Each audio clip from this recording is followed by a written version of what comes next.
This is Health Unfiltered, the podcast where we cut through the bullshit and get honest about fitness, nutrition, and mental wellness. Brandon, welcome. How's it going? Hey, how's it going, Josh? Going real good. I'm sitting here in the dark. I don't know if you can tell. Power's been out for 3 days here because of the public safety power shutoffs. Thank you, Southern California Edison. We're in a high fire risk area, and those Santa Ana winds have been blowing real crazy. We got like four major fires going on here in Southern California, but we're making the best of it. I'm on battery power right now, and I'm really happy that we were able to connect here today. Yeah, I'm Um, glad we were able to reach out and connect, man. The fires are crazy. The fires are really crazy. It's good yeah, not right next to that. There's definitely a lot of devastation, yeah, a lot of sadness going around in Southern California right now.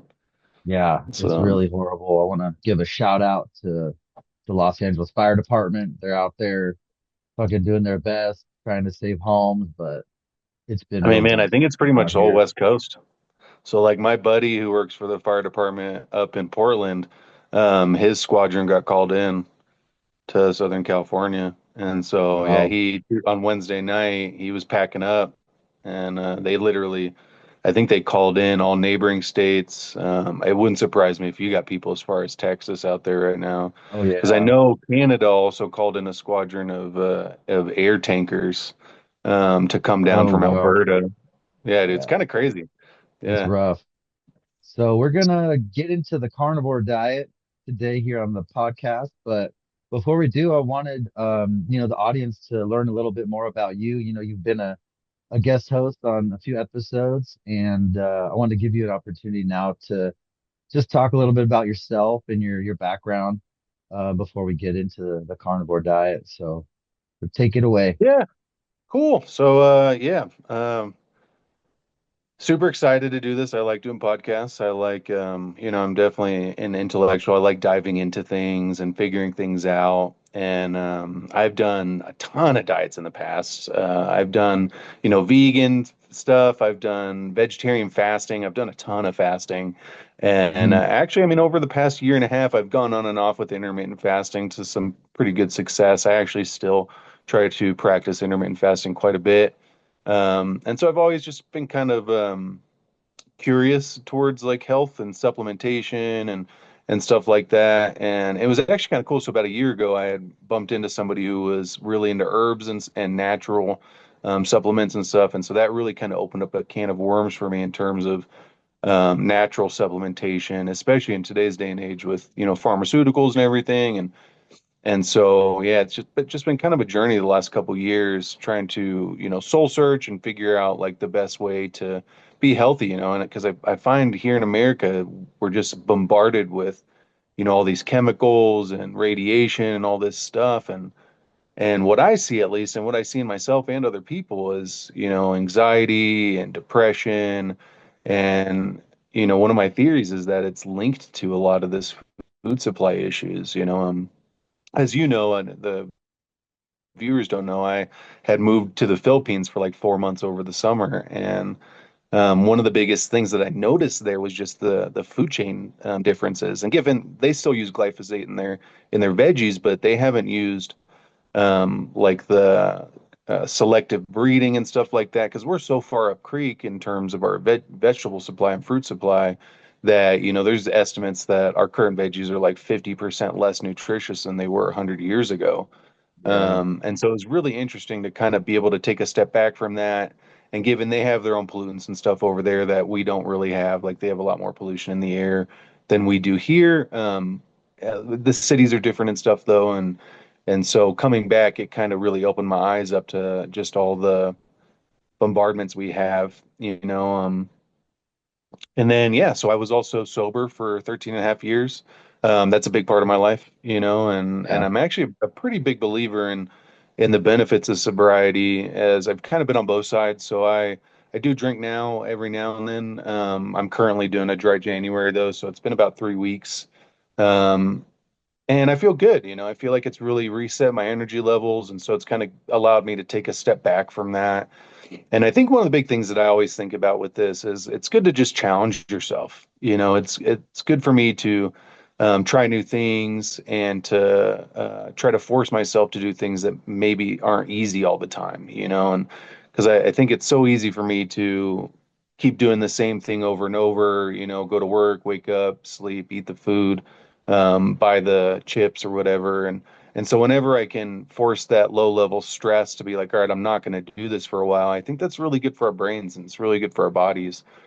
And that's kind of led up into the carnivore diet. You had asked me about, I mean, a week ago now, if I wanted to try it. I'd never done it before. I have done veggie fasts to like pretty good success. I think veggie fasts are good.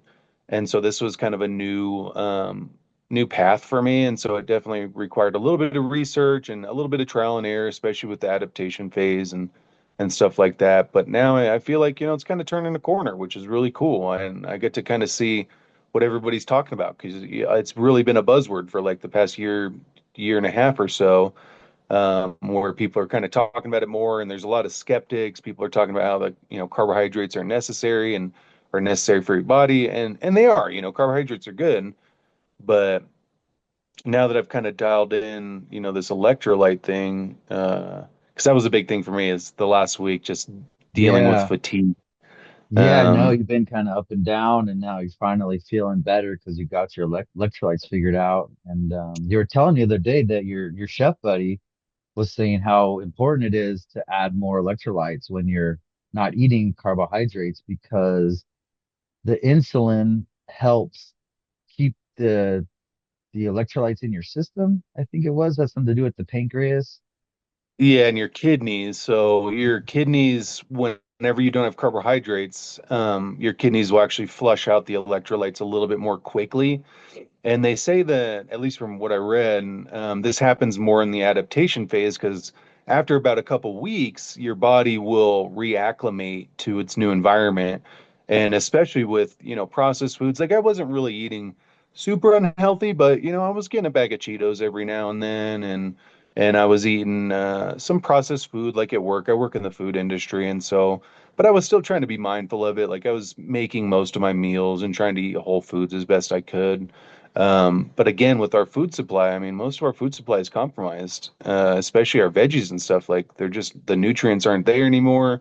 We're eating a bunch of Mhm. chemicals. I mean, even organics, it's like you just don't Yeah. know what you're getting anymore. Like they slap a label on there, and a lot of times they're imported from other countries, and it's like, an organic farm in Asia is not regulated by the FDA at all. And so for them, because I know that was the big thing a lot of people always said is like, oh, well, in order to be certified organic, like they have to go to the fields and test the soil. And it's like, sure, but how often is this actually happening? Yeah. Like they make more money off of having that organic label. And we Mm, live in a country where, the FDA relies on this money from applications. And so it's like, all right, are they going to turn down money and try to investigate something when a company that they view as reputable is saying that it's organic? You know? right. Yeah. Um, yeah, and so it's been kind of an interesting ride, but yesterday I kind of broke down. I haven't figured out. So I got some salt sticks. I don't think these are enough, because these are more, like for exercise. So it's like I got them Hmm. for long hikes. So like if I do like a 5 to 10 hour hike, then I'll take those and pop one like about every hour or two to keep my stamina going, but I don't think it's enough magnesium and potassium or sodium to really combat the needs of carnivore. And so I actually pulled the trigger on this one, called Hydration Hero. And Mm, I was looking at NLNT and I was looking at a few other brands, and I ended up circling back to Hydration Hero, because it had a few other things in it that I felt could be pretty beneficial and also low carbohydrate. It does kind of break the carnivore thing a little bit, but the magnesium and the potassium intake is about double what you would normally find in like the NLNT or like salt sticks or something like that. And so I felt that yeah. was good. It also has some coconut water, dehydrated coconut water in it as well, which I found was pretty interesting. Oh, yeah. I've never And then heard of it that has before.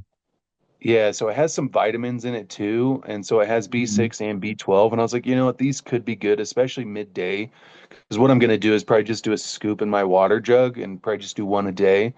Mhm. Um, but it only has 1 gram of carbs, so I was like, you know what, I don't think that this is really gonna break it, and I'm giving my body nutrients it needs, and so I think that it's gonna end up working out. Yeah. It's really hard to find one that doesn't have the stevia leaf extract in it, or has like high enough levels to where it's really going to matter, you know? Right. It's also super expensive too. That's why I like to make my own. I like to use the Baja Gold sea salt and then put a little Yeah. bit of the cream of tartar, which is potassium basically.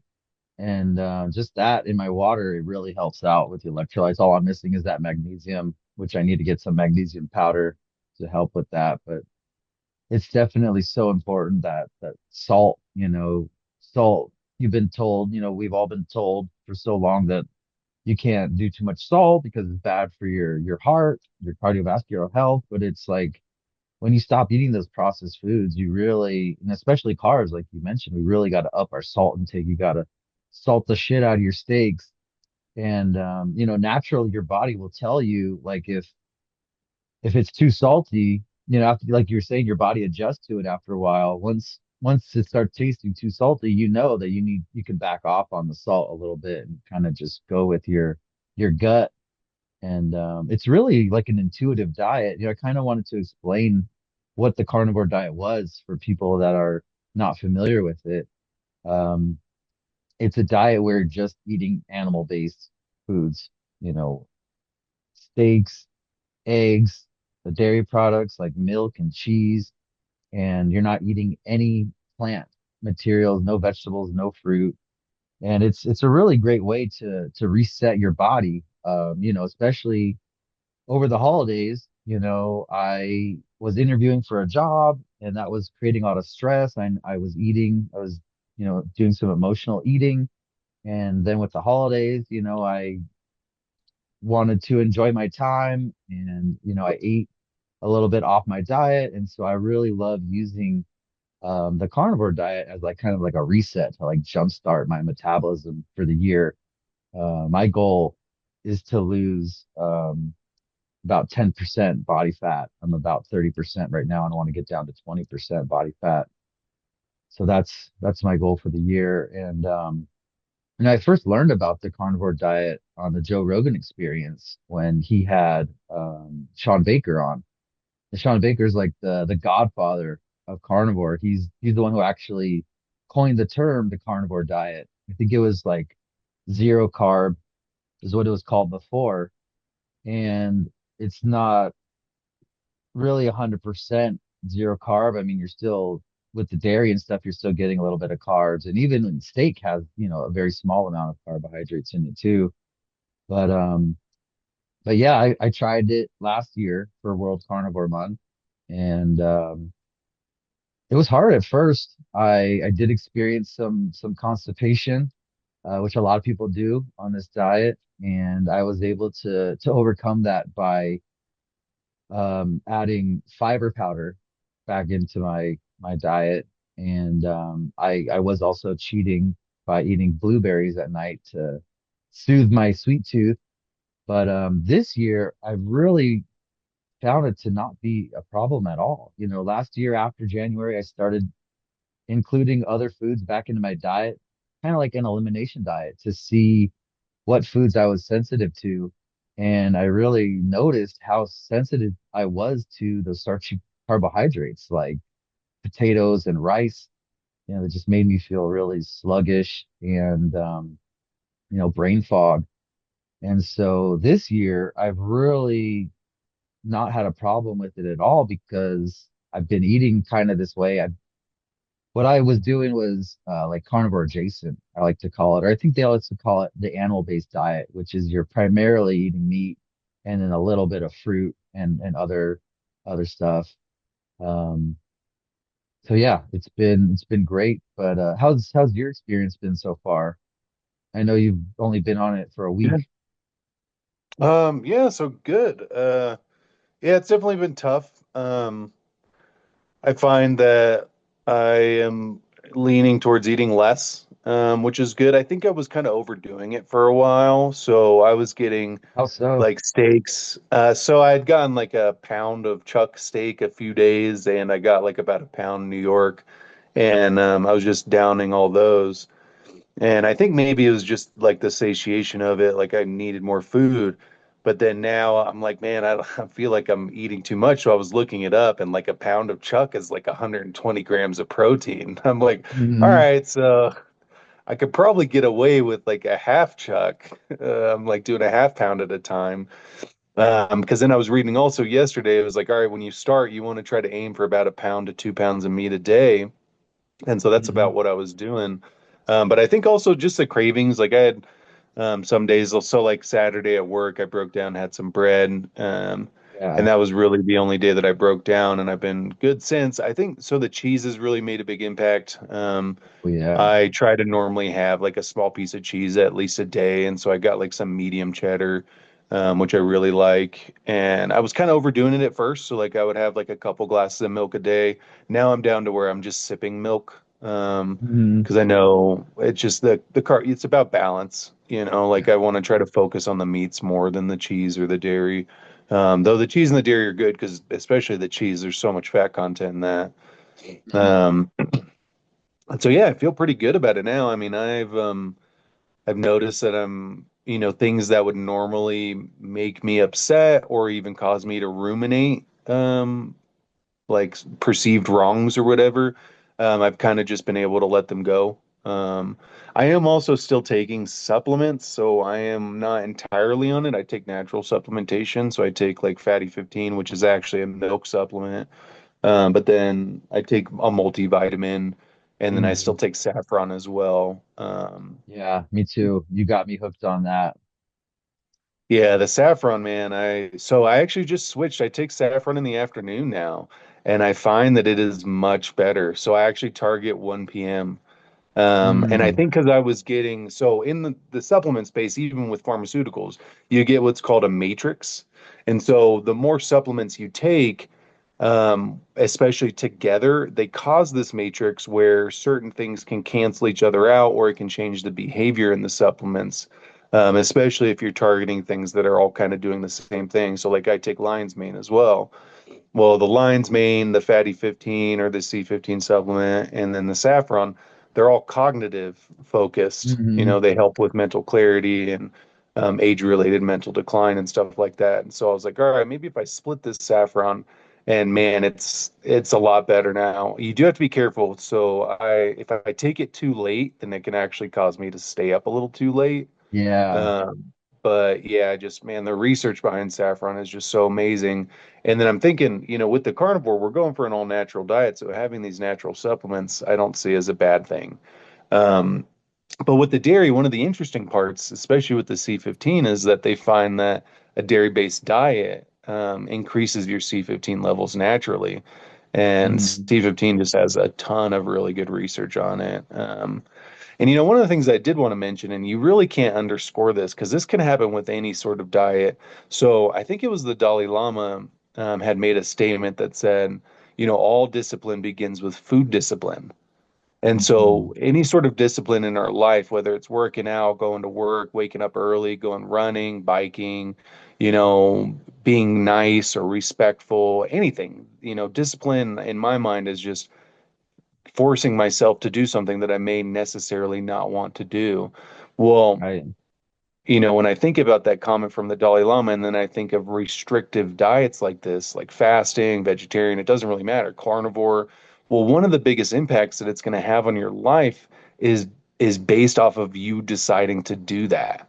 And so that's actually going to Hmm. bleed into every other area in your life. Like you're going to naturally Yeah. find yourself more disciplined because you're disciplining yourself in one of the hardest areas. Hmm.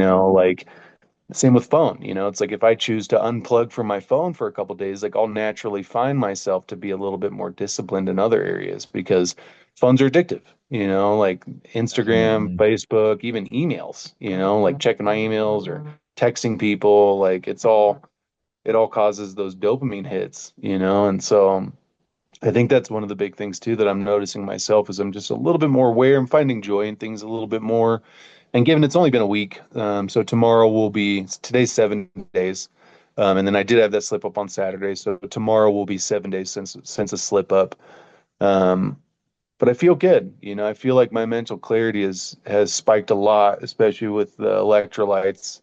Hmm. Monday, I should get that hydration hero, and so I'm really excited about it. And it actually wasn't a bad price. It was about 35 for 30 doses, which is so it's about $1.20 a dose, which I mean is definitely still on the high side versus Yeah. just using salt, and like tartar. Hmm. Um, but we'll see. I'll let you guys or I'll let you know how it goes, if it's worth it or not. But I definitely think doing any diet like this is worth it. I think one Yeah. of the big things with carnivore is just that whole discipline thing, like trying it out, Hmm. being willing to try it, forcing yourself to do something that maybe you're not super excited about and getting that momentum going, like getting Right. that momentum in my life. It's like, all right, I'm doing something, you Yeah. know?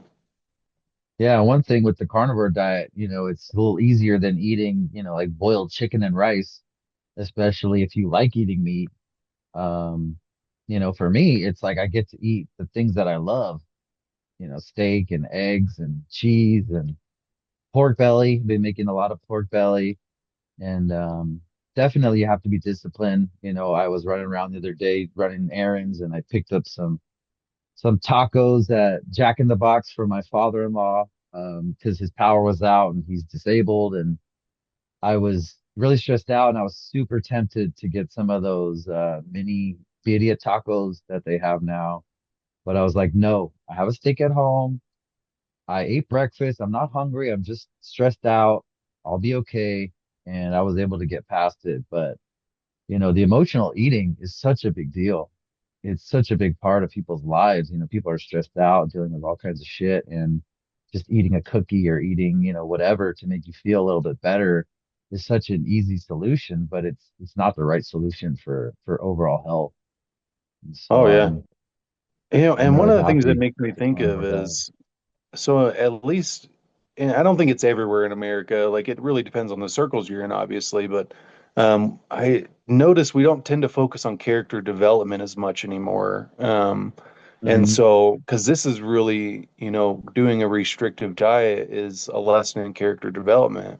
Yeah. Because every time you say no in a scenario like that, anytime you say no to anything, when you're prioritizing a higher priority, oh, I'm going to stick to carnivore diet, or, oh, I'm just going to stay home and study, or, oh, I'm just going to, focus on what I need to, my responsibilities. What you do is you make yourself a little bit more resilient, and it increases that grit level within you. And so Yeah. again, that goes back to the whole discipline thing where it makes it a little bit easier. And one of the interesting, so if we actually break down like the neurological aspect of this, they say that it takes about 3 weeks to form a new habit. And one of the reasons they say that is because, for neural pathways within your brain, you have these things called dendrites. Well, Hmm. dendrites are kind of like the exit ramps or like the on ramps for neural pathways. And so Yeah. every 3 weeks, you record dendrite growth. And so it's like the more you say no to those things, the more you start reinforcing those habits, which is, Yeah. your character. Right. Um, Man, and it's so important, dude. Like I remember in college learning about this, and one of the best examples I heard was that it's kind of like having a freeway, and so on one freeway you have 10 lanes, and then on the other freeway you have two. Well, Hmm. whenever we're just eating this processed food all the time, and whenever we're just binging on Netflix, or whenever we're getting angry at our spouse, or whenever we're just complaining about work, what we're doing is we're increasing the lanes towards those decisions. And so Yeah. we're, self-pity or anger or envy or whatever it is, or, Hmm. indulging in, poor eating habits instead of healthy coping mechanisms. And then the second we start pointing ourselves in the right direction, it's hard at first because there's only like two lanes. Our body Yeah. wants to go to the 8 lanes. Like imagine you're on a Right. freeway and you got 8 open lanes or 2 open lanes. It's like you're going to choose the 8 open lanes, especially if you're trying to get somewhere fast. But it's like the more we choose, we force ourselves. We're like, no, we're going to take the 2 lane. the more that the 6 lane or the 8 lane freeway starts to shrink. And then Yeah, the I more love that that that two analogy. lane freeway starts to grow, Yeah, and then definitely. eventually, this is one of the cool things like with sobriety that I noticed is, after years of being sober, like I could put myself in pretty much any scenario. Like I had been in some Mm. pretty compromising situations. I remember being in Santa Monica one time with this beautiful girl, and she didn't know that I was sober. And we go to this bar, and next thing you know, she slides me a Corona. Oh And it's shit. like, man, and the bartender's like looking at me too. But it's like I had said no so much that for me it was a little bit easier to let her know, like, no, this actually Yeah, isn't what I do. And it's like the right. bartender kind of looked at me like, man, like what is this guy? It's like she was very attractive. And but it's like had I not been reinforced in those decisions, probably a lot of people would have sold themselves. But it's like, no, my integrity tells me that I shouldn't do this. And so Yeah. it's like your character kind of builds up. You start making those tough decisions more on a regular basis. It's easier and easier. Definitely. I don't know. Did you listen to the episode I did with Dr. Rob Kelly? I don't think so, no. Did he He talk was about stuff like this? Yeah, he was really fascinating. He talked about how when you have habits in that you do, it like reinforces that circuitry in your brain, and it's like a loop, and you just keep going around, and to get out of that loop, you have to start breaking those habits a little bit at a time by changing what you do. Like any little change to your routine can start to send you down a different path and start to change those neural pathways like you were talking about. But I really love that analogy that you had with the freeway, and that really makes it easy to understand. But yeah, I mean, it's really hard at first, but then it gets easier and easier. When I first started doing low carb, I was like, I don't know if I can do this. Like, I love eating bagels and I love bread and French fries and all that stuff. But after, doing that first, World Carnivore Month last January, it was so much easier after I did those 30 days. Like, I didn't even crave those things anymore. It's just about being disciplined enough to stick with it long enough to get through that hard time and rebuild those pathways to better habits. It's really critical. Yeah, well, and I mean, one of the big things too that I think about a lot, and I was actually talking to somebody about this yesterday, is the bacterial environment. And so, Yeah. they show that sugar cravings most of the times will come from bacteria within our gut that is actually craving Yeah. sugar. And so The it's, microbiome. yeah, it's signaling your body to feed it. Hmm. And so those are some of the hardest things to go against, especially because this is another thing with alcohol too, is alcohol just murders all that bacteria inside of your colon and your Yeah. stomach. And so Oh it's like yeah. every time you drink in excess, I think even a little bit, but I think a little bit, you're probably not killing it all. But if you're drinking hard liquor and you're down in it, like, yeah, you're probably murdering every bit of microorganism within your stomach and your colon. But it's like by doing this the carnivore diet, what we're doing is we're eliminating a lot of those food sources from those microorganisms, and I think creating a more balanced microbial environment. I think that's where like a lot of people talk about the healing. I wonder what kind of impact it has on like the mitochondria and stuff within our body. Um, Mm.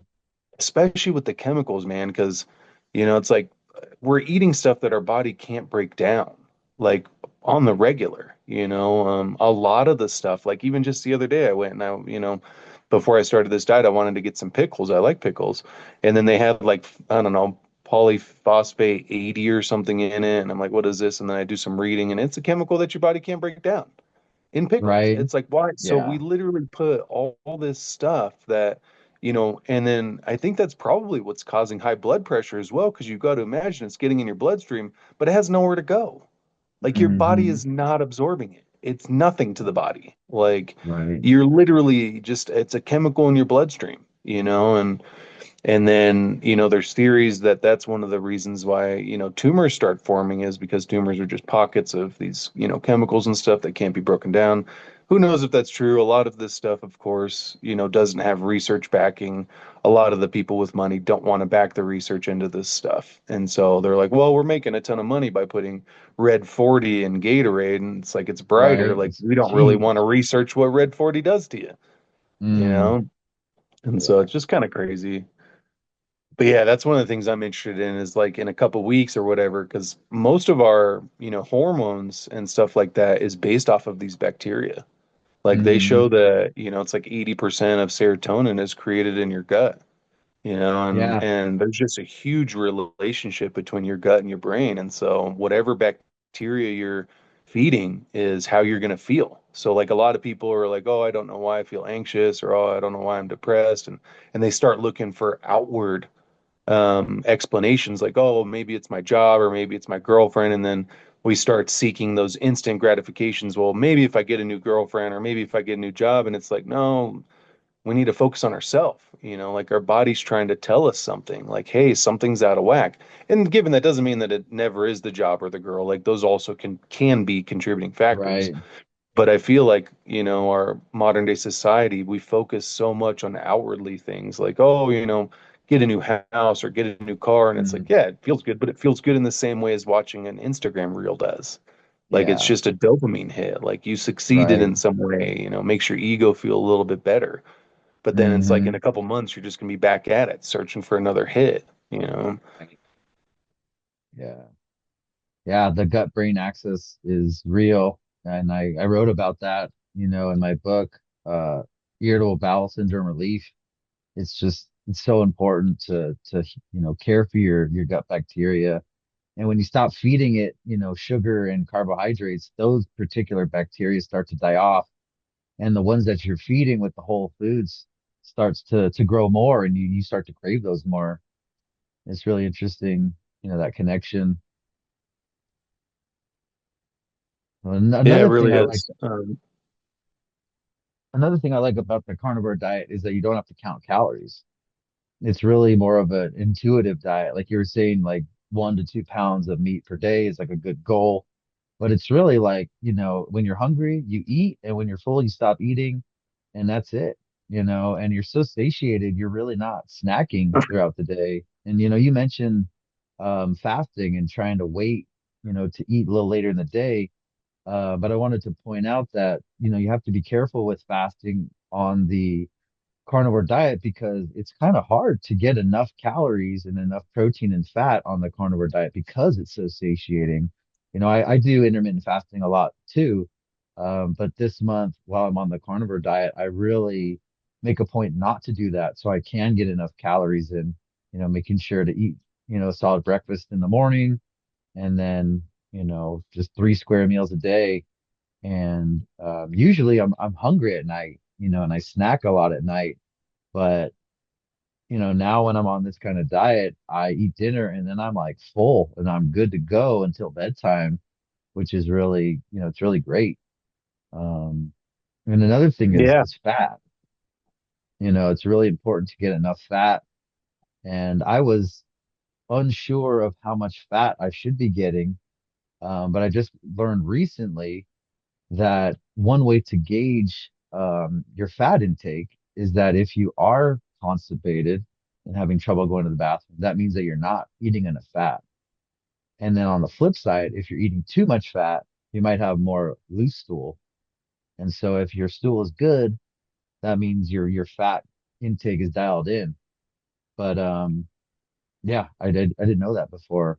And this time around, I'm really happy that I haven't been struggling to go to the bathroom because last year, being blocked up was really, really tough.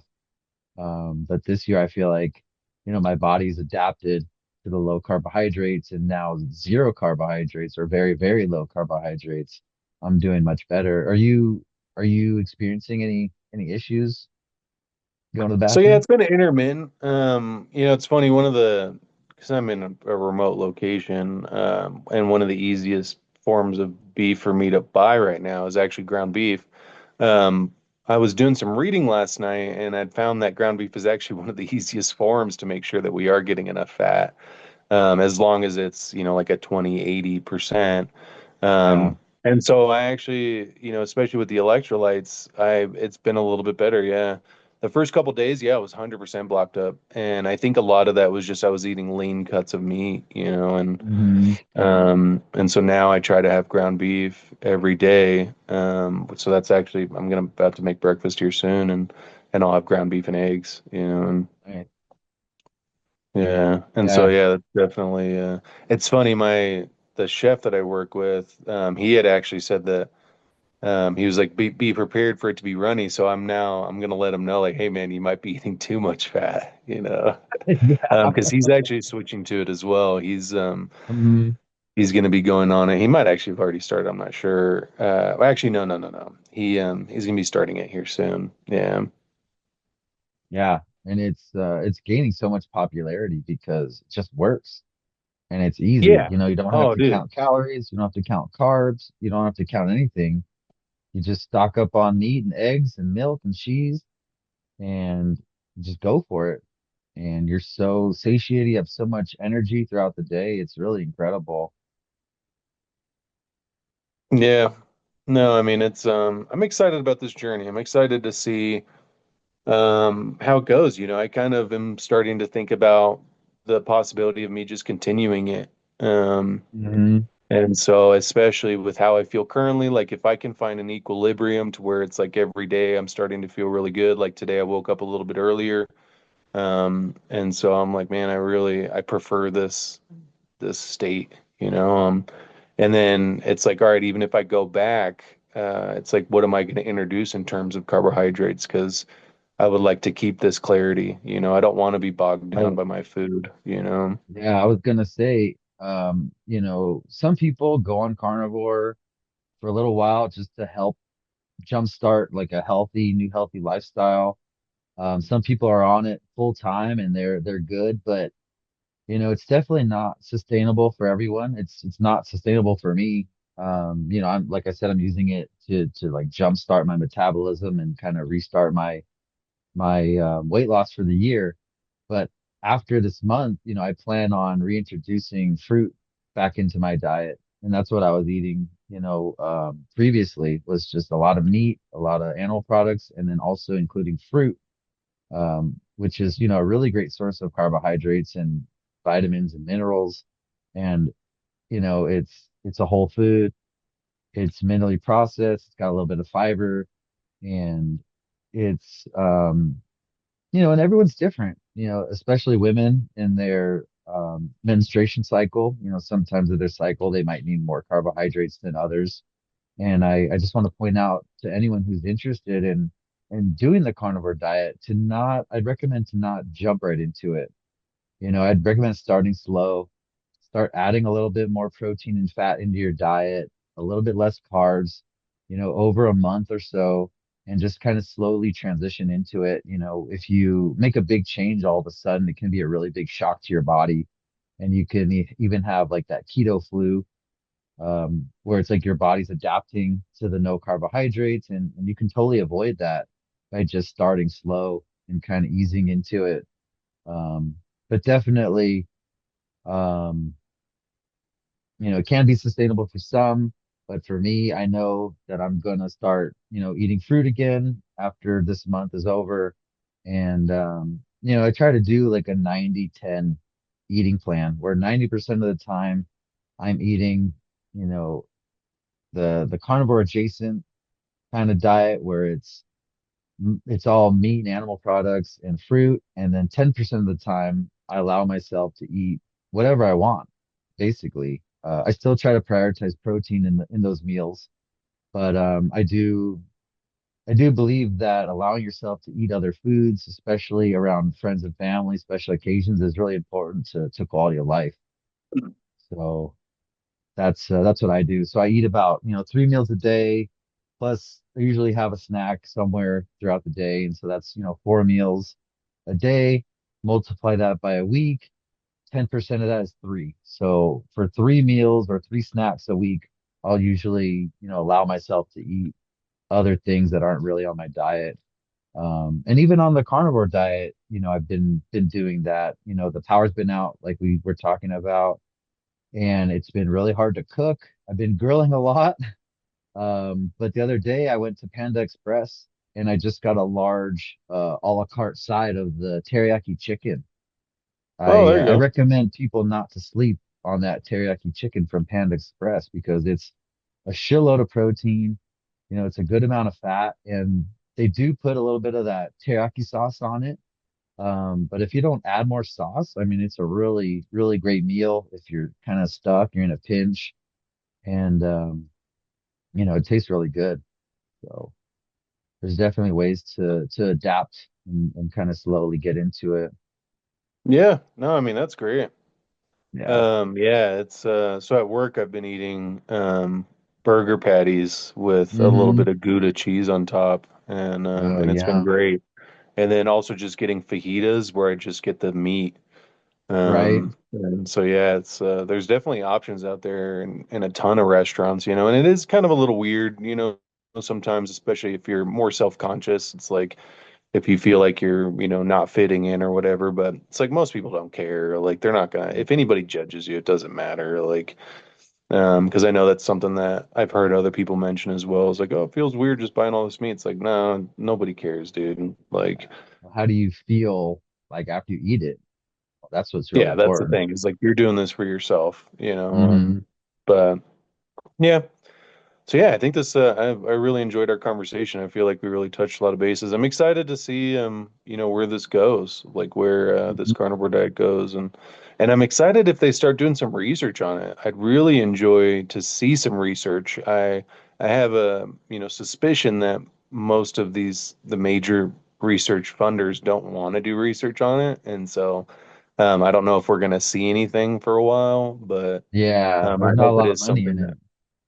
no, and so I Yeah, mean, it's and most of the people who do research, they're, you know, the sugar industry and like the processed food industry, because they got hmm billions of dollars. And so it's like they only fund research that, um, you know, that supports their claims, you know. yeah, makes their And products so look good. yeah, Yeah, you know, like, oh, Cheez-Its are good for you now, healthier than ever, you know. It's like all that right. stuff. Yeah, they just, Yeah. you know, they suppress all that stuff. And it's kind of sad, you know. I mean, for a long time, America was seen as like this you know, Providence. And now it's like, and a lot of developing countries, they still do see America as like this, you know, promised land. Mm, But it's like now when we're comparing ourselves to other developed countries, it's like we're kind of in last place in terms of most yeah. things. Health, Like we don't especially. really prioritize health in our people, like especially our populace. Like we don't really prioritize a lot of things that a lot of other Hmm. countries do, you know, Yeah. and so it's funny. I was just yesterday. I was talking to somebody about like you know it's like growing up. It was really common. And my I don't know if they still do this with younger people now, but I know like when I was growing up, it was really common for people to tell us that America was the best country in the world. You know, like this is the best place. Like we have the most freedoms. We have all this, blah blah blah. Hmm. And so it makes me wonder if they're still telling kids that. You know, it's like, oh, Right. America's the greatest. Like this is where you want to live, and then Yeah. it's like, you know, we're now seeing just the aftermath of all this greed and stuff, you know, and our food Yeah. supply is one of the biggest issues, you know. Yeah. Yeah. I mean, I think the United States is still, you know, the most freest country where people can come up from nothing and make something of themselves. But we've definitely gone down, you know, a wrong path in certain areas, like especially health. I mean, the food pyramid is a fucking joke. You definitely don't need all those carbs to be healthy. I've seen versions of the food pyramid where they, you know, flip it upside down and like meat's at the bottom where you're supposed to eat the most meat, and then, you know, fats and organ meats. You know, we haven't talked about organ meats at all. You know, eating nose to tail is really, really important too, you know, to get all those vitamins and minerals, you know, liver, any kind of liver, beef liver, chicken liver. Um, it's a superfood. I mean, there's so many minerals and vitamins, and it's a really great source for those things when you're eating animal based. But I think, you know, just beef in general is like the most nutrient rich food that you could eat. And I think all, you know, all that stuff about meat causing cancer and heart disease, it's all bullshit. It's all Oh propaganda. yeah. Yeah. You know, it's funny in other countries they eat the whole animal. And Yeah. given we do here as well, but they tend to grind up the rest. Like we don't, it's hard. You can't just go to like any Walmart or grocery store, Safeway or whatever, and get like beef liver a lot, and but that was one of the things like in Asia, with chickens, like you would go to a barbecue place and like they'd have spicy chicken intestine, and Oh like yeah. all kinds of stuff, dude. It'd be like chicken Yeah. intestine on stick. It was actually kind of interesting. Like I had it quite a few times, or like Hmm. chicken feet. Yeah. I had chicken feet quite a few times and all kinds of stuff, dude. Like they eat the whole thing.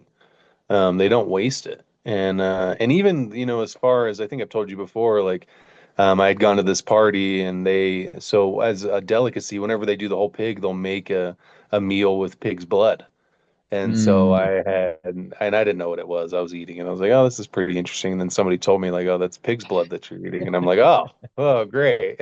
Wow.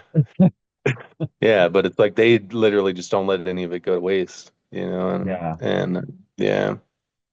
It's really important, for conservation. A lot of people have issues with eating this way, with eating meat at all, just because of the way the animals are treated. And, it's unfortunate that there's a lot of the factory farming going on where animals are mistreated and they're not, fed a healthy diet and they're not allowed access to fresh air and sunlight. And, when you're eating unhealthy uh, animals or food, it makes you unhealthy. But there are those, grass-fed and finished operations that you can find. But I think what's really most important for people to know is that, eating any type of meat, even if it's at Walmart or Costco or whatever, is way better than any processed foods for your body.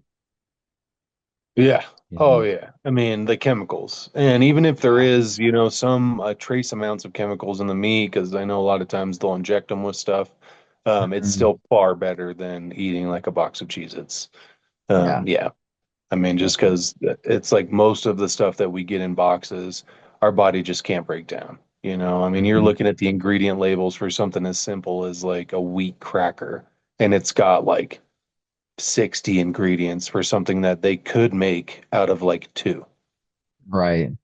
you know? It's And it's cheaper and just more profits, shelf man. stable and Yeah, but it's all more profits. addictive. It's just all profits. Profits drive America, man, and profits need to go up.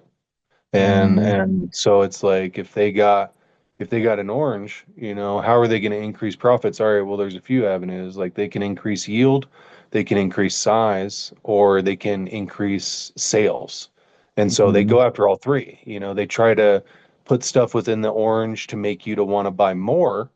They try to make the orange bigger, like that's with the glyphosate. They cause it to soak in more water, which makes it less nutritious, but it also makes it way more, and then they go after all the pesticides and stuff like that to increase yield so that the plants don't get sick and they can, Right. produce more yield on each plant. Like, I mean, it's just, and so we see this in all of our food supplies. It's like, yeah, they can make Cheez-Its out of like three or four ingredients. But the thing is if they take those three and four ingredients and bring all those down to like 5% and then use some chemical Hmm. that they're picking up for like a couple cents on the dollar, like they can make Right. the same product but get more profit, you know? And so it's just kind of crazy. But It's yeah, crazy. I honestly don't think it's going to change anytime soon. So I think our responsibility is to just kind of adapt to it. And I really think the big thing to do would be if everybody started to become more aware of this and we started growing more. Like if we started having our own, gardens and we started like buying Mm. cattle and given if you're in suburbia, that's like near impossible. But Yeah. it's something that I feel like would really start putting pressure on a lot of these companies. Like, hey, they're not buying Cheez-Its anymore. Like, maybe we Mm. should change it. Yeah. Vote with your dollars. Yeah, because That's that's really, powerful. it's like they're doing this and, they're trying to be sneaky with it, but people are still buying it. And so it's like they're making more profits because of it. Like, my Yeah. battery died here. Let me switch over. Oh, you're good. I'm actually running out of time over here. I gotta get to work today, so I'm glad that we were able to sit down, man. I hope maybe we can sit down again here soon. Maybe in a month or so, we'll be able to check in and see how it went. Yeah, yeah, definitely. I'd love that. And if people want to learn more about the carnivore diet, I'd recommend look up Sean Baker. He's a doctor. He's 58 years old. He's been doing carnivore for I think maybe 8 years now. He's super jacked and he's super healthy and he's a great example. He's very knowledgeable. He was a orthopedic surgeon, and he started getting in trouble with his hospital because he was curing people with changing their nutrition and not having to get surgery. And so he's a really big advocate. He's the one who actually coined the term carnivore diet. And there's plenty of resources out there. There's Steak and Butter Gal on YouTube. She's got a lot of really cool videos. And I'm actually coming out with a carnivore meal prep course. So if people want to learn more about that, you can check out launchyourevolution.com and you can sign up for the waiting list. Yeah, there you go. That's awesome. Any Yeah, resources, man. I mean, that really just helps people to make that decision a little bit easier, you know? definitely. All right. Well, Brandon, thank you so much for coming on today. It was really great to have a one-on-one with you. I've been looking forward to this, and we'll see you on as a guest host again soon, I'm sure. Yeah, yeah, happy to be here. Thanks, Josh. Awesome. All right. Bye, everybody.